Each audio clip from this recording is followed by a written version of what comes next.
Hi everyone, this is Mrs. Gilman, the Media Specialist at Peachtree Ridge High School, and today I want to show you how to set up your paper in MLA format. Now while you're here at Peachtree Ridge, you're going to be expected to use this format for all of your papers. So it's important that you go ahead and learn this, memorize it, so that it becomes second nature, and you never have any more errors in MLA format, okay? So the first thing that you want to do is open up a Word document. So go ahead and do that with me. And then once you open up a Word document, before you type anything, you want to double check to make sure that your margins and your spacing are good to go. Now MLA says that we have to have 1-inch margins on every side, on the top, the bottom, the left, and the right. You're going to click on this tab up here that says Page Layout. And then you're going to see the button that says Margin.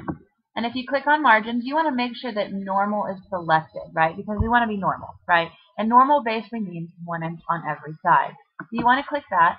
And a lot of times, Microsoft Word already has this set up for you, but you always want to double check just in case.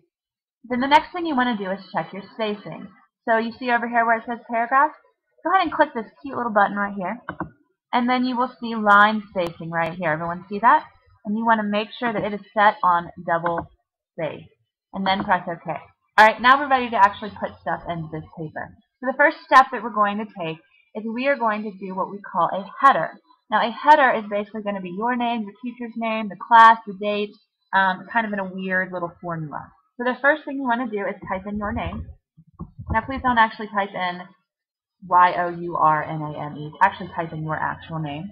Then press enter. Then type in your teacher's name for this particular paper. Let's say my teacher's name is Wilson. I'm going to type in Wilson.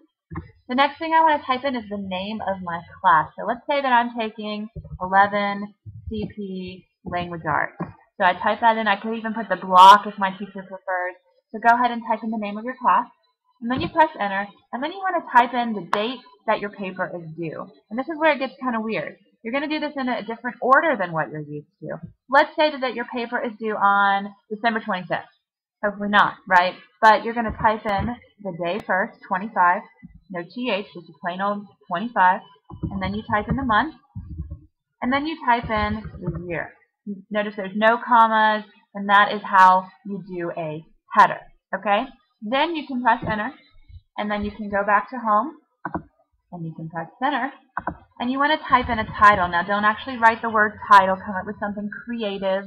Oftentimes when I write a paper, I like to do my title at the very end, because then by then I have something really good that'll capture my reader. So type in, your title, then you press enter, and then you press uncenter, right?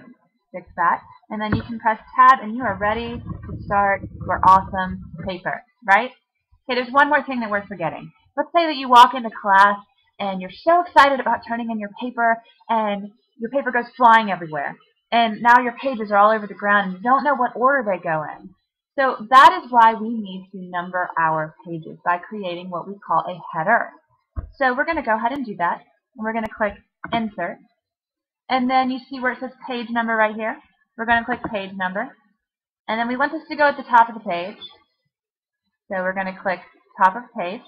And then we want to go down to plain number 3 because we want that over on the right-hand side. Now you see it kind of pops up here with a header. You want to write your last name. Then put a space.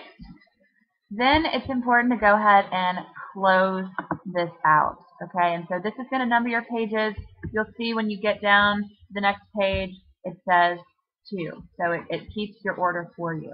Okay, now if you are familiar with EasyBib, and if you haven't learned it yet, there's another screencast available on our Media Center website that shows you how to do that. So with EasyBib, sometimes you're going to be writing a research paper in which it requires a works cited page. So you want to make sure that your works cited page is in the same document as your paper. So I'm going to show you what EasyBib looks like, and I'm going to show you how you would go about putting it in your works cited page. Okay, so I'm now in my EasyBib account. This is my bibliography works cited page, and again, you can learn this in a whole other screencast. But it gives you the option to print as a Word document, and then to download your works cited, and then to open.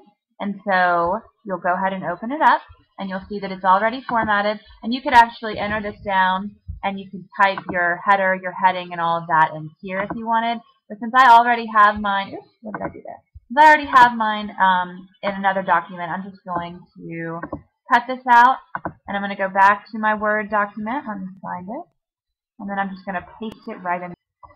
Okay, so I'm going to paste, and then this is going to appear on the top of the last page of my paper. So you may want to insert a page break and go ahead and have that in there.